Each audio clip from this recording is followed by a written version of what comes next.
Hello and welcome to Monday's Granada Reports, live with the latest across the Northwest. Good to have you with us on the programme this evening. Remembering Warrington's darkest day exactly 30 years on, a special service pays tributes to the two young boys killed and all those affected by the Warrington bombings. They knew they would kill and maim and injure, and obviously that didn't matter a damn. A 6-month contract extension for Avanti West Coast despite months of cancellations and delays on the railways. Closed without notice, we'll hear from the parents left high and dry after the sudden closure of a Merseyside nursery. For your amusement, how Ollie's celebrating his 40th birthday at Blackpool Zoo. And it's the spring equinox today. Typical spring-like weather over the next few days, in fact. The forecast is coming up.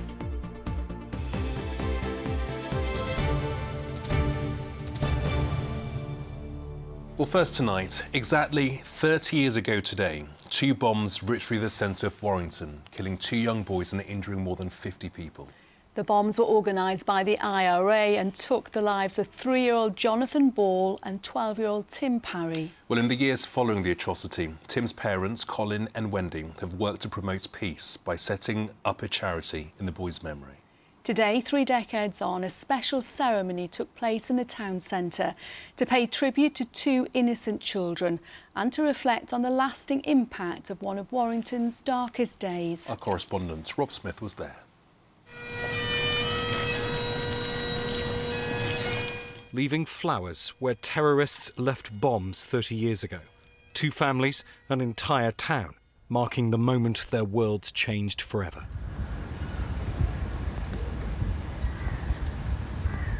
The IRA set off explosives planted in bins in Warrington the day before Mother's Day 1993. A first blast sent shoppers running towards a second. Dozens were injured, 2 boys were killed. Tim Parry, who was 12, Jonathan Ball, who was 3. Knowing there would be children on that street, day before Mother's Day, they must have known that. And they knew they would kill and maim and injure. And obviously that didn't matter a damn. And tragically for us, you know, Tim was one of those victims. There are many times I will luxuriate in warm memories of what a character lad he was. And I don't want really to focus on the bombing, but of course I can't eradicate that, I can't erase it. Peace is everything being well. Conflict is people crying. A poem read by Jonathan Ball's niece spellbound the crowd. A niece who desperately wishes her uncle, gone as a child before she was born, was still here. I would have loved to meet him. Obviously it would have been my honour to meet him, but realised how much it means to everyone that obviously this happened and that it's put in the past and we've moved on, created peace from it instead of more conflict. The fact that people who have never met any of the boys that obviously were injured, died, they come in honour of Warrington. It's so nice. Someone stood remembering in the town centre today was stood here that day. Lorraine Bold was 14. First one went off behind us and a guy shouted, "It's a bomb." Then everyone screamed, then everyone ran into the second one. Me and my brother just stood still, didn't know what to do. There was a couple of us that did that, and when the second one went off, it was just mayhem. Lyrics sung by school children at the service were quoted by the man who was Prime Minister in '93. Sir John Major said the bombing almost extinguished hope for the Northern Ireland peace process. The reason it didn't was because I feared if we stopped, there would be more days like this, more children wantonly murdered, more people seriously injured, and peace further delayed. So we kept on with the peace process. Hope is a powerful thing. Hope is the most powerful thing. A hope for peace and better memories in future now spread well beyond this town, well beyond this country. Rob Smith, ITV News, Warrington. Yeah, hard to believe it's 30 years. Well, in other news today, and 2 teenage girls have died and another woman is in hospital after a car crash in Cheshire on Mother's Day. Police were called to Buxton Road West in Disley near Lime Park in the early hours of Sunday after two cars collided. A 16-year-old girl and a 13-year-old were pronounced dead at the scene. Their families have been supported by police. An 18-year-old man has been arrested on suspicion of causing death by dangerous driving. The family of former Wigan and St Helens Rugby League player Bryn Hargreaves, who's been missing in the United States, have confirmed a body has been found. The 36-year-old hadn't been seen for more than a year after failing to arrive for work. Bryn's brother Gareth said they still don't know what happened. He'd previously moved to the States to work in the oil and gas industry before going missing in West Virginia. Greater Manchester Police have made a commitment to neighbourhood policing by appointing 264 new officers. The force say it will mean local communities will know the names of their local officers, calling it a back-to-basics approach. The move follows review and a public consultation. Police say it will help fight local problems like burglaries, drug dealing and speeding.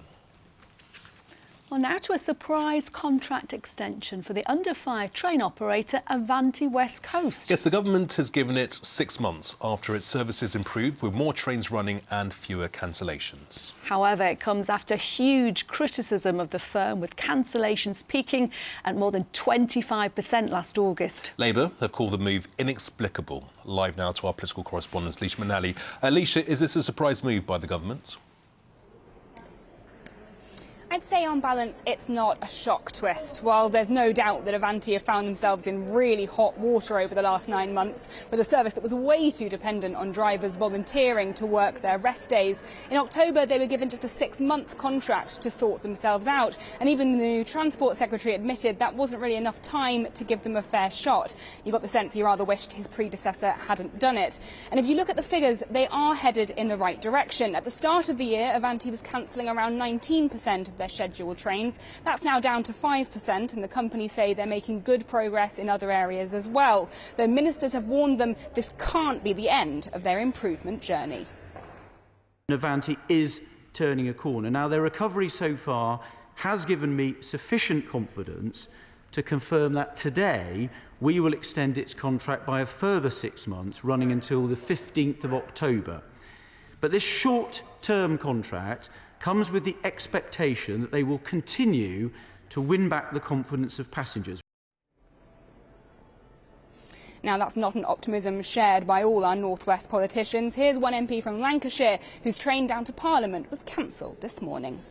The extension of the Avanti franchise is nothing but a reward of failure. It's a reward for trains that are constantly delayed. It is a reward for poor service. It's for trains that are disgusting, shops that don't work, and food that's gone out of date just being sold. There's nothing good about Avanti, and there's such a poor excuse for any company. They couldn't run a bath, let alone a mainline train service. So Avanti now have until October, and in a way it's high stakes for the government too. The work will be proving to passengers that the West Coast Main Line doesn't need a fresh operator to enjoy a fresh start. Well, here's how the news went down in Manchester this morning. If I buy something and it doesn't work and I don't want it, I send it back. I'll get rid of it. Why are they giving another chance? They've had enough chances. I don't think that anything's going to change until they're renationalised, and whoever owns the contract for any particular rail company, it's not going to make any difference, in my opinion. I'm mixed, to be honest. I feel different companies may not be able to provide a better service because of the situation we are in. I understand there's quite a few delays, but let's just see how the 6-month renewal goes, and if it doesn't improve, then potentially just get another contract with a different provider. It's just frustrating when things get cancelled quite frequently and then services get combined into one, and it's always the customers at the end of the day who suffer. It's not like the big companies. You can hear the frustration of passengers. And Leisha, finally a breakthrough in the long-running strike action on the railways.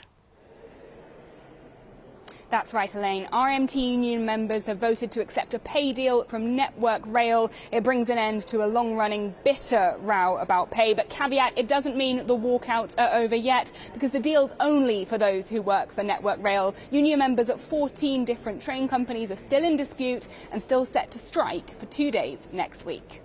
OK, Leisha, thank you. Now, just last week in the budget, the Chancellor announced future plans to extend free childcare, but there's anger tonight amongst parents on Merseyside after a nursery closed down at the weekend with no prior warning. Yes, the Orchard Day Nursery in Huyton looked after 200 children and employed almost 50 people. But on Saturday, a sign appeared on the gates to say the nursery would not be reopening. The sudden closure has left parents without childcare and staff in tears. Tim Scott has the story. Anger, sadness and questions about where they go from here. Parents and staff at the Orchard Day Nursery only found out it had closed when two signs were spotted on the nursery gates on Saturday. It was total heartbreak and also anger. Why were they allowed to do it so last? It was a Saturday afternoon, so we didn't have an opportunity to go and explore other nurseries. After next week, I don't have childcare for my son and I might not be able to go to work. They should have been able to give us a warning, or they should have at least said we're closing at the end of the month to give us time to sort something else. It's been really stressful to try and panic over what are we going to say, what are we going to do. Later on Saturday, parents received an email from management. It said, unfortunately, due to circumstances beyond our control, including unrealistic pay demands and strikes by staff, the business is simply no longer viable. We sincerely apologise for not being able to give you more notice of this closure. This has been an extremely difficult decision to make and one that has not been taken lightly. This comes on the back of an ongoing pay dispute between Unison and the nursery management. Last Wednesday, staff did stage a one-day strike, but no one here thought it would lead to such drastic measures. Until last week, union negotiators have been in regular contact with management here over their members' pay claims, and while no resolution had been found, they were confident an agreement would soon be reached. But now they're as shocked as the parents are over management's decision to close this place for good. We were very, very close to a deal with the owners. All we were asking was for them to come around the table and meet us in the middle, and we're really disappointed. The people here are devastated, staff are devastated, parents are devastated and children are devastated. I've only been here since September and I know how hard these girls work and what they do to put the best out and the best that they can do and the best that the nursery is. It's really not fair on them at all. It really isn't the way it's being done. Bright Start Day Nursery Group Limited run 5 other nurseries. None of those we contacted would forward our request to speak to management. It seems for now that staff at the Orchard will be made redundant and parents here will have to find alternative childcare. Tim Scott, ITV News, Huyton. We've heard a lot about the shortage of nursery places. You've got to feel for the parents and staff there. Yeah, and the kids as well. Painful stuff. Absolutely. Yeah. Now, here's what's still to come on the ITV News at 6:30 with Mary. Coming up on tonight's programme, the climate time bomb is ticking. We've got a special report from Pakistan, which is still recovering from devastating floods, as the UN warns urgent action is required. The DUP confirms it will be voting against Rishi Sunak's new Brexit deal. Vladimir Putin meets with China's President Xi in a political boost for Russia. And Tesco makes a big change to its club card scheme. But what will it mean for customers' points? Would you join me for those stories and more at 6:30? Now to the very special honour for a former rugby league star in his hometown. Yes, Kevin Sinfield has pushed his body to the limits, raising money and awareness of motor neurone disease for his friend and teammate Rob Burrow. It's a special story, and tonight he's been made Freeman of the Borough of Oldham, following in the footsteps of the likes of Sir Winston Churchill. Yeah, he's in good company. Let's cross live now to Jennifer Buck. He's at an extraordinary meeting at Oldham Council. Jennifer, a very proud moment for this rugby star. Certainly is a very proud moment for the rugby league star, and as you say, that extraordinary meeting has now wound up here in Oldham, and the rugby league star Kevin Sinfield has now accepted the title of Freeman of the Borough of Oldham. Quite a proud day. Now, this is the highest award that the council can give, and it's in recognition of his eminent services and inspiring achievements. Quite something. Now, I'm quite pleased to say that Kevin Sinfield has hung around after the meeting to have a very quick chat with us. Now, Kevin, you spoke really well in that speech and talked about how important it is for you as an Oldhamer to accept this. What does this mean to you? Yeah, I'm really proud. I think lived in the town my whole life. My kids have been brought up here, went to school here, was a ball boy for 3 years for our professional rugby team a long time ago now, but a lot of my friends and family are from Oldham, and I've always been proud to say that I grew up here and I live here, and the town's given me everything I've got and always supported me and been fantastic. So it's really nice to be here today with my family. I know I'm here as an individual, but the reason I'm here is because of the stuff I've done within teams, both at Leeds Rhinos and the last few years with our 7-in-7 team, fundraising for M&D. So sadly some of those guys aren't here today, but they're a huge part of why I'm here. This is about sporting achievements, but also, like you say, your amazing charity work for motor neurone disease. This must be a positive to just raise the profile of all that amazing stuff you've been doing. Yeah, the thing I'm most proud of has been the support we've had the last couple of years. The M&D community need our help and support, and through the work of our team we've been able to raise a lot of money, and but we've also shown a lot of people how much we care about them, and I think the rest of the UK has got behind that and been fantastic. So our first challenge was pretty much based in Oldham. We did 5 of the 7 marathons here, and then in November when we were doing the ultras, we came through Oldham on the last day, and the support I had from the town was immense, so I can't thank people enough.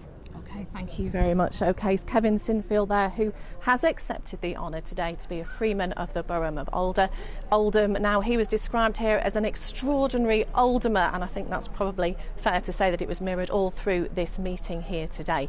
Now, he's one of only 27 people to achieve this award. Of course, Sir Winston Churchill was already heard about. He was one of those, and Olympic gold medalist Nicola White and Matt Walls are 2 of the other people who have achieved this amazing accolade. OK, thank you so much. He's incredibly humble, but what an achievement, what he's done, especially raising the profile. Fantastic. Yeah, congratulations to Kevin, very well deserved.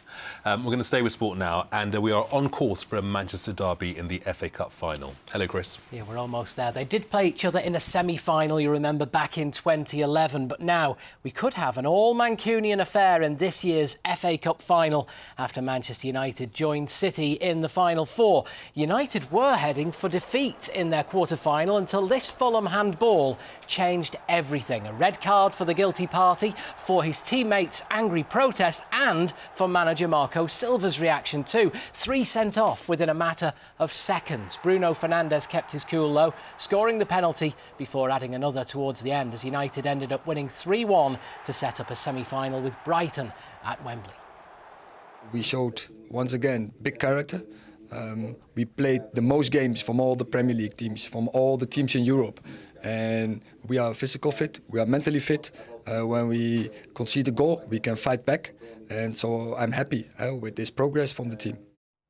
Well, City had booked their semi-final place 24 hours earlier with a thumping 6-0 win over Burnley. Another hat-trick for Erling Haaland. Vincent Kompany's first competitive game at the Etihad Stadium since he left City didn't go as he'd hoped, though he looks certain to return again with Burnley in the Premier League next year. City will now face Sheffield United in the semis. The last part of the season, being alive in 3 competitions, is a dream, and the best is coming. And hopefully we can handle it game by game, what we have done so far, with the intention that if we lose the game, we are over, we are out. And yeah, we are going to try it. Well, sadly, Blackburn Rovers couldn't join the Manchester clubs in the semi-finals. They led at Sheffield United before losing 3-2. It took a belter to beat them, though, didn't it? Tommy Doyle, United's hero in stoppage time. Sean Maloney's Wigan Athletic have today been docked 3 points for failing to pay players' wages in March. They held Watford to a 1-1 draw at the weekend, but they are now 8 points away from safety. Their relegation rivals Blackpool, as well as Preston, both lost. Also, let's move on to League One, where Fleetwood Town beat promotion-chasing Derby 2-0. Accrington lost, but Morecambe held Oxford to a 1-1 draw. In League Two, Stockport remain in the thick of the playoff race after a 1-1 draw with Mansfield. Salford City are also in the top 7 after their 3-1 win over Doncaster. Barrow, Crewe and Tranmere were all beaten, but bottom club Rochdale showed great spirits to rescue a 4-4 draw against Swindon.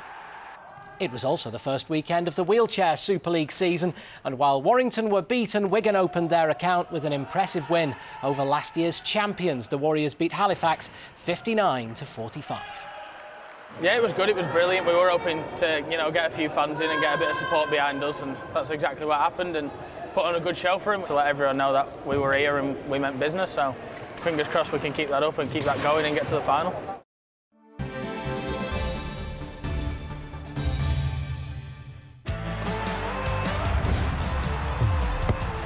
Getting that winning feeling. FOW, sponsors of the Granada Sport Report. Finally, two impressive wins for both of our teams in the British Basketball League. Manchester Giants pulled off an exciting fourth-quarter comeback to beat Newcastle Eagles by 99 points, wait for it, to 96, while Cheshire Phoenix beat Plymouth City Raiders by 90 points to 67 for the perfect morale boost heading into this week's BBL Trophy final. We'll have much more build-up to that final later in the week as well. They're doing great, the Phoenix. Brilliant. Thanks a lot. Packed sports desk. Thank you. Now, unless it's an extra special milestone, and I mean extra special, we don't normally do birthday shout-outs on the programme. But we couldn't resist marking Ollie the Emu's 40th birthday because it's quite rare.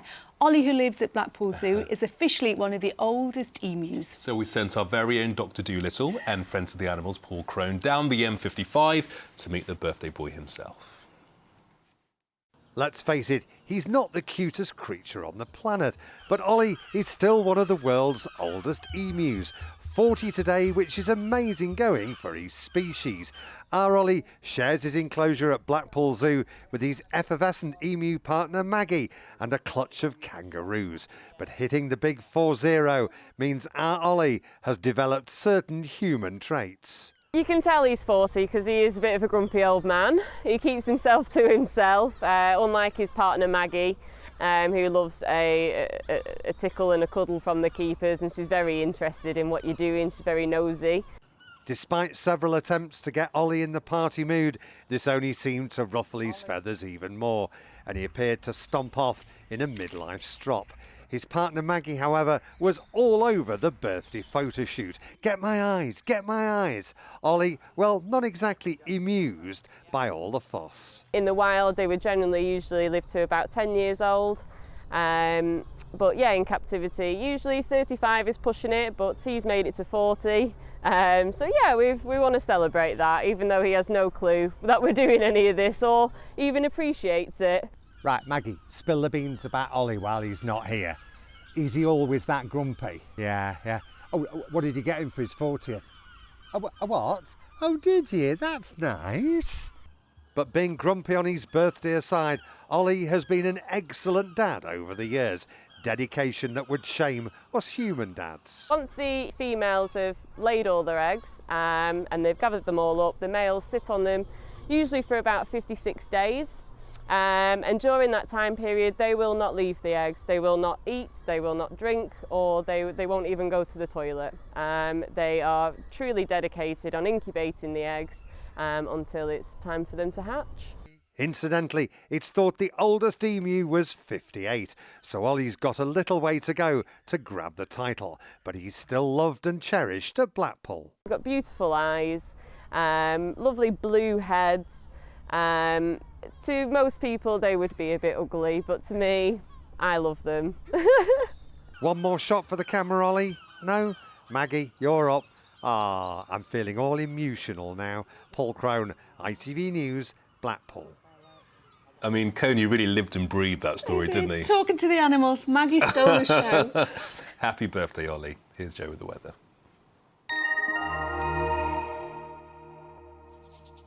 Mum, wet wipes, toilet or bin? Bin. Why? United Utilities sponsors ITV Granada weather. Thank you. A very good evening to you. Low pressure dominates our weather this week, so spells of rain will never be too far away.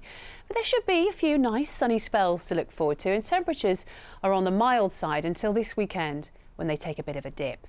With low pressure in charge, Atlantic fronts feeding in over the next few days. There'll be spells of rain to come, interspersed with warm sunshine at times, winds increasing in strength as we go through the week, and as I mentioned before, by the weekend, something temporarily just a little bit colder.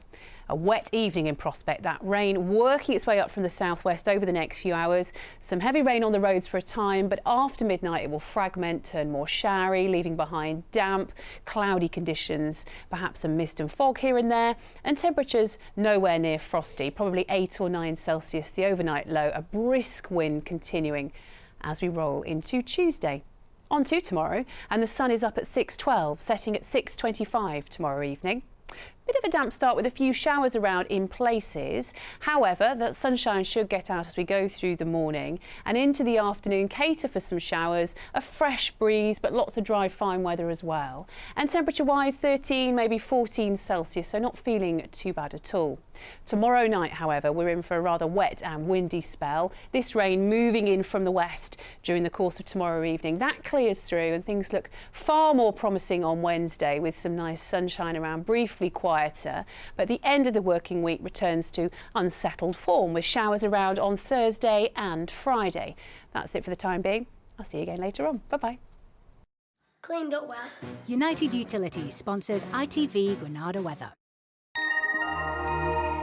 Joe, thank you very much. Now, you may remember that on Friday's programme, we brought you the story of Darren White, a former police officer forced to live apart from his family after a devastating stroke. And all his family want is to get him home, but they need expensive adaptations to the family home. Well, the good news is, after they appeared on Granada Reports on Friday, they've now raised an incredible more than £20,000. So we want to say a huge thank you for the incredible generosity of our wonderful viewers. This is just, it means the world to this family. Yeah, you're the best. We'll see you tomorrow. Bye-bye. Have a lovely evening. Bye-bye.